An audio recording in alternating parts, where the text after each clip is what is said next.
সাইদি সাহেবের রায়ের পরে তো বাংলাদেশে অনেক কিছু হয়েছে।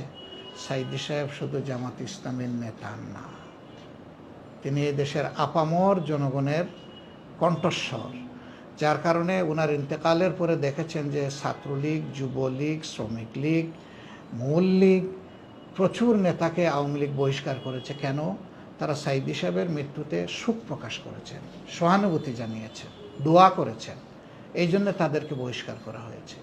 খুদ যে দল সাইদি সাহেবকে এইভাবে তিলে তিলে মৃত্যুর দিকে ঠেলে দিল, সেই দলের লোকেরা সবাই তো না, সাহস যারা করতে পেরেছে তারা তাদের অভিব্যক্তি সামাজিক যোগাযোগ মাধ্যমে তুলে ধরেছে।